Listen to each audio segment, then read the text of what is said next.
I once again welcome you to my channel Chemistry with Shambhavi Avasthi. We have completed two series. The first was the IUPAC series and the second was the isomerism series. Now we are starting a new series, that is chemical bonding series, and today we will be discussing lecture number 1 of chemical bonding series. So let's start the lecture.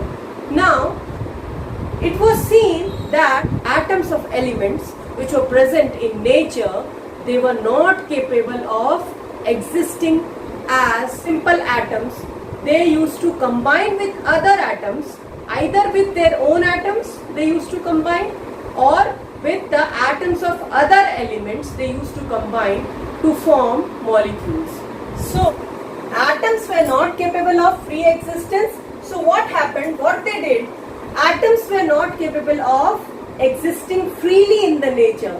So they combine with their own atoms or atoms of other elements. Now these group of atoms, that is a group of same atoms or group of one atom from one element or other atom from other element, when they come together, they were called molecule. Like this is H2, hydrogen molecule. This is water molecule.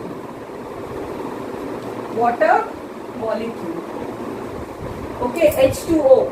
Now you see here two same atoms, two hydrogen atoms are forming the hydrogen molecule, but here two hydrogen atoms and one oxygen atom, different elements, two elements here, hydrogen and oxygen, they are forming the molecule. Now what is chemical bond? The question arises that what is chemical bond? Now we come to chemical bond. What is chemical bond? Chemical bond is basically the force of attraction which is keeping the two atoms of a molecule binded together. Okay, it is a force of attraction that is keeping the two atoms of a molecule together. That is called chemical bond. So chemical bond is basically force of attraction that is holding two atoms of a molecule together. There arises too many questions. Okay, there are some questions that needed to be answered. And what are these questions? We will be discussing now. Why do atoms combine? Why do atoms combine? What is the need to do that? Second question was, why the atoms combine in certain combinations? Like you will always see a hydrogen molecule as H2. You won't find it as H3. The third question arises that why do some atoms combine, like hydrogen atoms combine to form hydrogen molecule, but why not helium combine and form helium molecule? The fourth question arises that why do all the molecules possess a certain shape? Why do they possess a certain shape? Now, to answer these all questions, there were several theories that were given. So, I'll tell you the names of all the theories, and slowly while moving ahead in my series, this chemical bonding series, we will be discussing those different theories and then the concept of the chemical bonding and how the shapes are designed. That will be clear to you. Understood, students? Now, these are the four theories that will be answering all the questions that we have discussed. Okay, now first we will discuss Clausen-Lewis theory. Okay, this Clausen-Lewis theory will answer the first question. What was the first question? The first question was, why do atoms combine? What is the need for the atoms to combine? Now, in 1916, independently, Clausen and Lewis, they both did several experiments for explaining the reason behind the formation of chemical bond, or you can say the formation of atoms. The formation of chemical bonds means the combining of atoms. If a chemical bond is formed, it means it is forming a molecule and atoms are combining. Now, what did Clausen do? Clausen did his research on inorganic compounds. Clausen did his research on inorganic compounds Whereas Lewis did his research on organic compound. Their research was based on electronic concept of atom. Therefore, this theory was also known as electronic theory of valency. Now, what did this theory tell us? They studied inert gases. Group 18 elements. What did they find there? What was the behavior of these? Okay. So what they studied, they have seen that these group 18 elements, the behavior of these elements, they were neither combining with their own atoms nor they were combining with atoms of other elements. Now they did a research and see what are the atomic number and what is the electronic configuration of these group 18 elements. Now if you have a look at electronic configuration of all these group 18 elements, one thing you can make out that, see, all the outermost shell of all the elements have 8 electrons in the outermost shell. So this is the reason the octet is complete. So they come to a point that the outermost shell, they came to a reason that the outermost shell cannot have more than 8 electrons. Okay, so they have concluded that the outermost shell of any element cannot have more than 8 electrons. So that is the reason this group 18 elements were inert, because each and every, except for helium, that is an exception, it has a duplet, whereas all of this has an octet. Octet means, oct means 8. So octet means that the outermost shell has 8 electrons. That is its octet. So its octet is complete in all these elements, so they will not combine. So now we came to a reason that all the other elements other than these group 18 elements, they were not having 8 electrons in the outermost shell. They were lacking some electrons in the outermost shell. So that was the reason, to complete their octet, these atoms were combining. Okay. So the atoms were combining to complete their octet. I hope this point is clear. Let us see here. This is sodium. Atomic number 11, electronic configuration 281. This is chlorine. Atomic number 17, electronic configuration 287. Now you can see here in sodium, it has 1 electron. Okay, so if it loses this 1 electron, then the outermost shell will be this one and it will be complete. The octet will be complete. Okay, similarly in chlorine, it has 7 electrons. It only needs the 1 electron. If it gets it, the octet is complete. So what it will happen?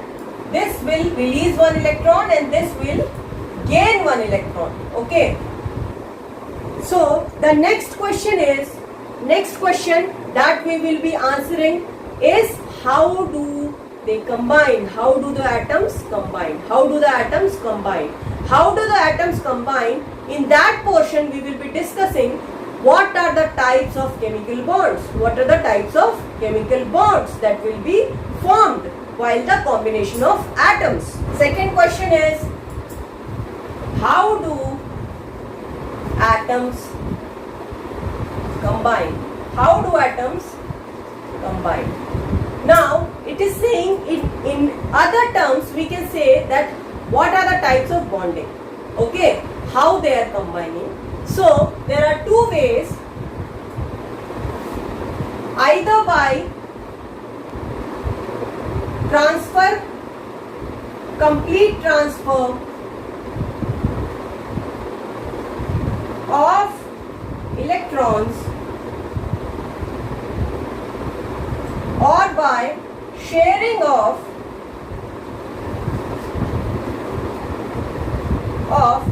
electrons.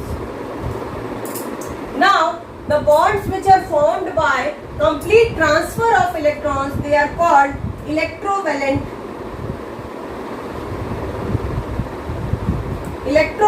bond, and the number of electrons or the process is called electrovalency. Process is called electrovalency. Okay, or you can say this electrovalent bond is also known as ionic bond.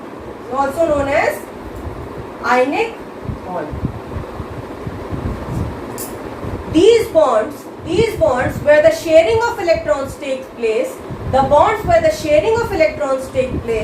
are called covalent bond. In covalent bond, we have two types of bond. First is when two atoms equally share electrons and form bonds. Second type of covalent bond is, we can say coordinate or we can say dative bond. In this case, what is happening? Both the atoms are not sharing. One atom shares the electron. Okay. Let me give you some examples. For the ionic bond, MgCl2. Now magnesium, the atomic number is 12. Electronic configuration 282. So it will lose these 2 electrons, whereas Cl2, 2 atoms of chlorine, 17, atomic electronic configuration 287. So these 2 electrons which are lost, one will come here, okay. So one is losing the electrons and the other is gaining the electrons.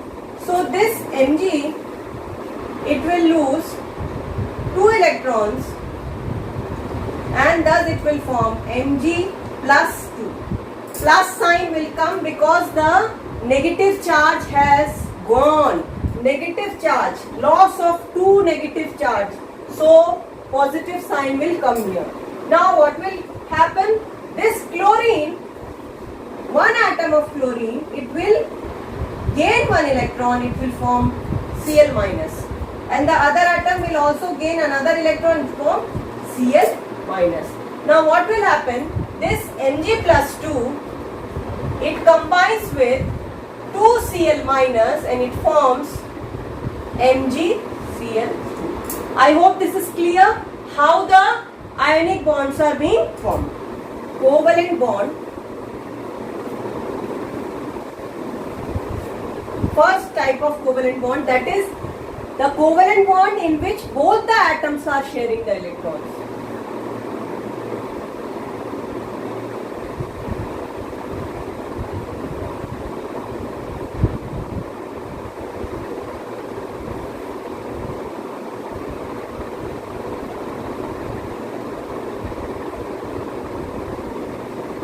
These structures which we are drawing, it was given by Lewis. Lewis told that you know the electronic configuration, and through these dots we are showing the number of atoms in the outermost shell. Carbon has electronic configuration 2, 4. So it has 4 electrons in the outermost shell. So 1, 2, 3, 4, 4 dots.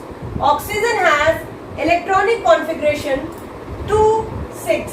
So it has 6 electrons in the outermost shell. So 1, 2, 3, 4, 5, 6. 6 dots. Okay.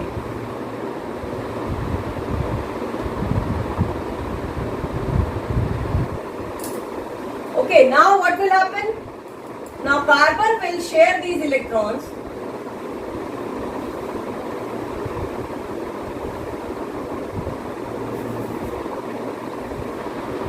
Oxygen will also share these electrons. So this will be the covalent bonds. This will be your covalent bonds. Now if you count the number of electrons for carbon, all the shared electrons 1, 2, 3, 4, 5, 6, 7, 8. This will be for carbon. Now for this oxygen 1, 2, 3, 4, 5, 6, 7, 8. 8 again. 1, 2, 3, 4, 5, 6, 7, 8. So the octet of both the oxygen as well as carbon is complete. So this is covalent bond. Now second type of covalent bond is coordinate bond. This type of bond, we see that one atom is completely transferring its lone pair of electron to the other atom. Okay. So for example is ammonium ion. Ammonium ion. Now see here, nitrogen atomic number 2, 5. So 1, 2, 3, 4, 5. Now when you look here, hydrogen, 3 hydrogen.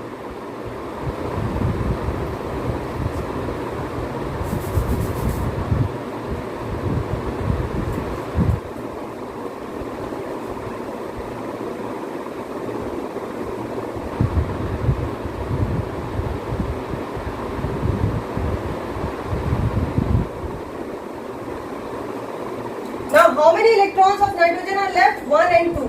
So we'll put it here. So this becomes the lone pair of electrons. Now if you count the number of electrons 1, 2, 3, 4, 5, 6, 7, 8. Okay. So the octet of nitrogen is complete. So it can't take more electrons.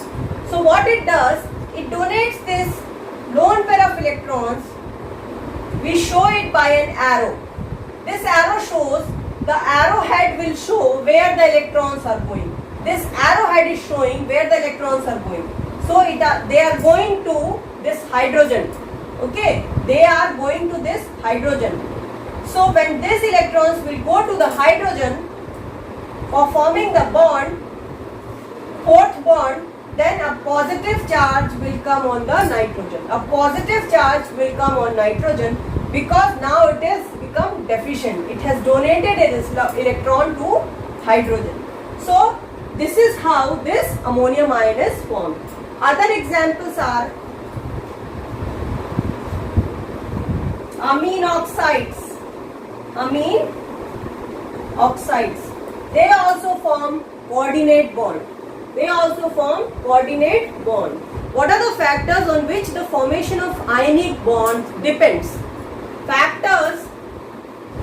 What are the factors that are affecting the ionic bond? So till now you have understood that in ionic bond, cation, that is the positive ion, as well as the anion, that is the negative ion, is formed. One atom is donating the electron, so it will be positively charged, that will be the cation, and one is accepting the electrons, so it will be negatively charged and it will be known as anion. So the first factor is ionization energy.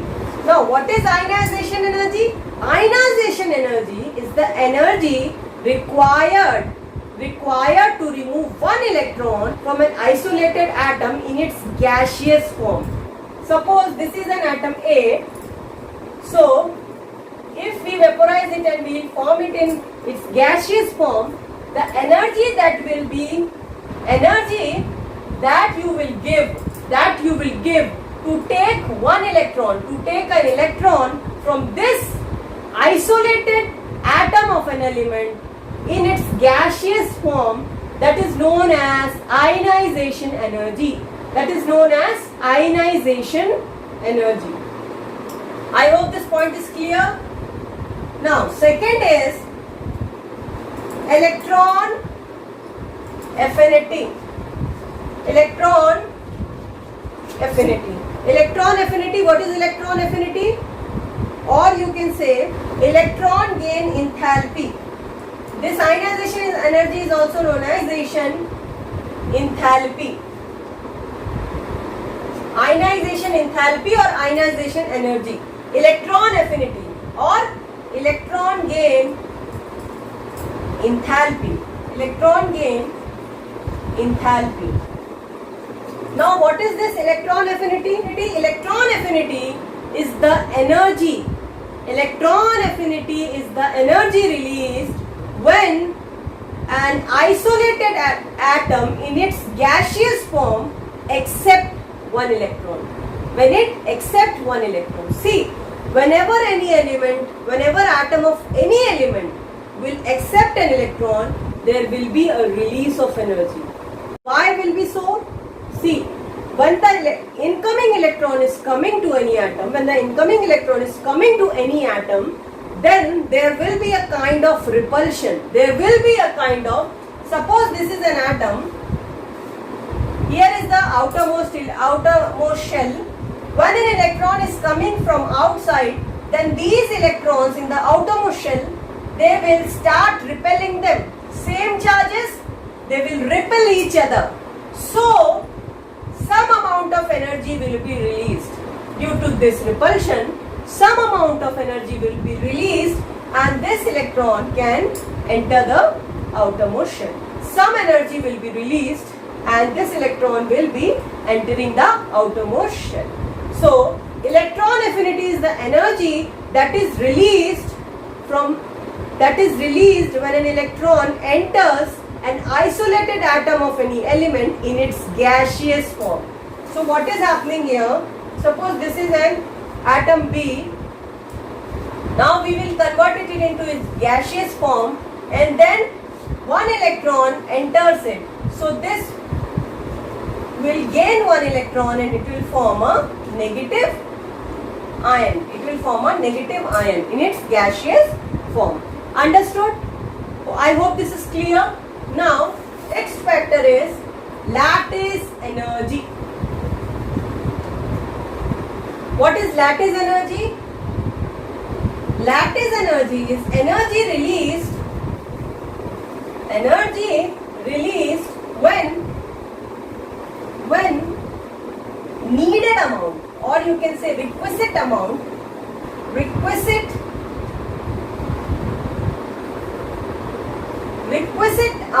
of positive and negative ions combine to form 1 mole of ionic compound. 1 mole of ionic compound. Lattice energy is the energy in which when the needed amount of positive and negative ions, they combine to form 1 mole of ionic compound. 1 mole of ionic compound. Now what is the needed or requisite amount? For each and every ionic compound, the number of positive ions or the charge on the positive ions and the charge on the negative ion differs. How? See, in NaCl, 1 Na plus and 1 Cl minus, they combine. Okay, so 1 anion and 1 cation.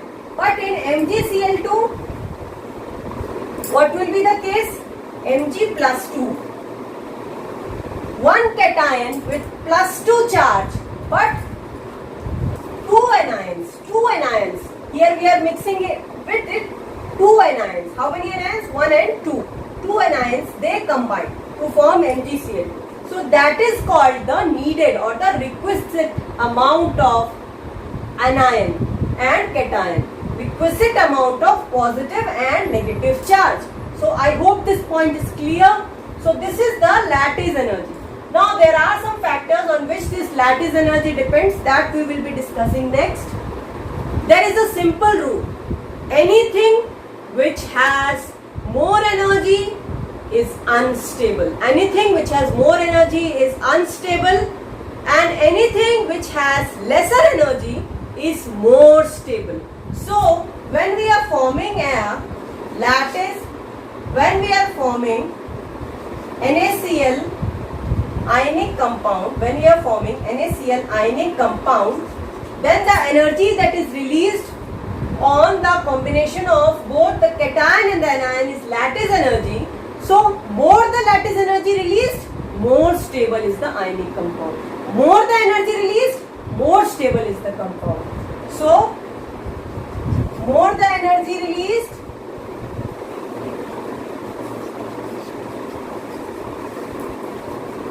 more is the stability.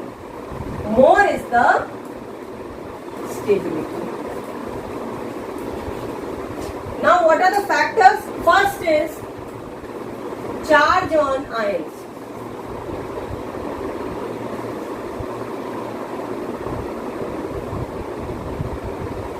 Charge on ions. So the lattice energy has a relation if two charges are there, Q1 and Q2. So it's directly proportional to the product of the charges on the anions and is inversely proportional to the square of the distance between them. Okay, square of the distance between them. So the greater is the charge, higher is the charge, higher will be the lattice energy. Higher is the charge, higher will be the lattice energy, higher will be the lattice energy, more stable the compound.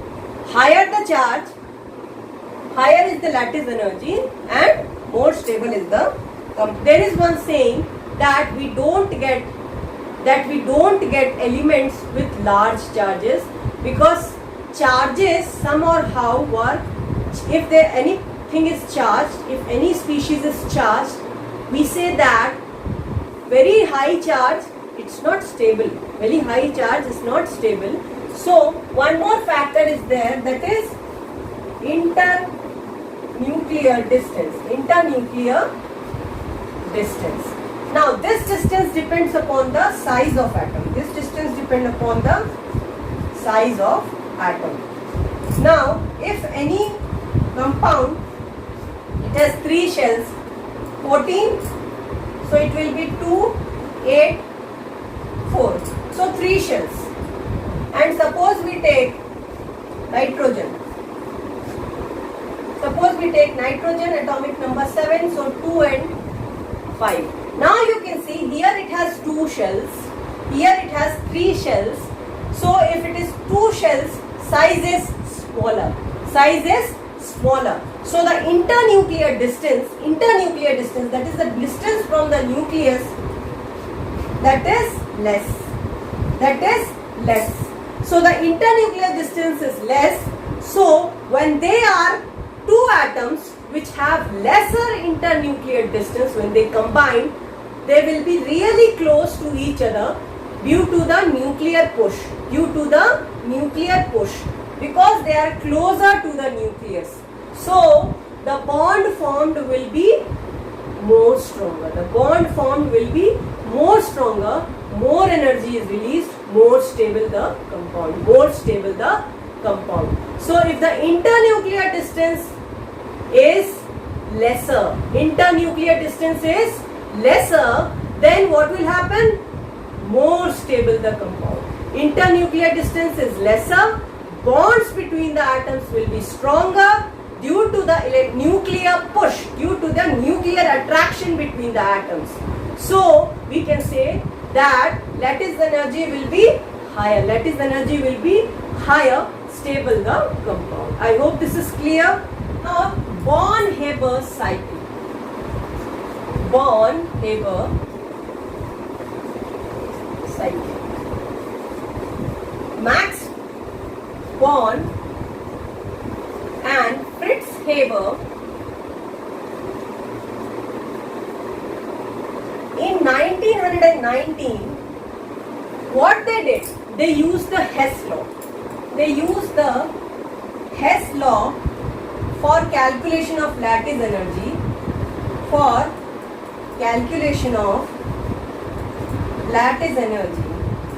Now what is Hess law? Hess law says the overall energy of any reaction is determined by breaking it down into different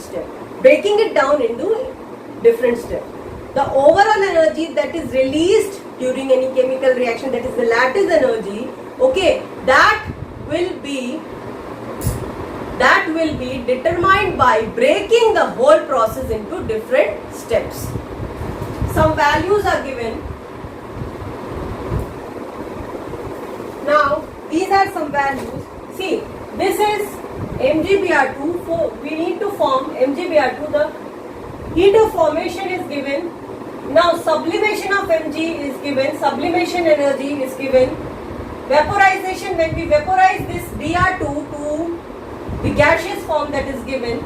Then dissociation energy, we need to break down this Br2, that is given, and electron affinity of Br is given. So what we will do, now what you will be doing, the formula will be delta H formation is equal to sublimation plus half dissociation plus ionization energy plus 2 into electron affinity plus lattice energy. So this is given to us. So we need to find out the lattice energy. So what? Delta U is equal to delta HF minus sublimation plus half into dissociation plus ionization energy plus 2 into electron affinity. See, I have written here 2 because 2 Br minus will be formed. 2 Br minus. For 1 Br minus the electron affinity, we need to double it. Okay. So that's all in today's videos. In the next video, I will be telling you about the Langmuir covalent bond formation, the Langmuir-Lewis concept of covalent bond. Ionic bond part is finished. Okay, I hope you liked my video. Please do subscribe my channel. Please comment on my videos and please do press the bell icon so that you will be getting the notification for new videos. Thank you, students.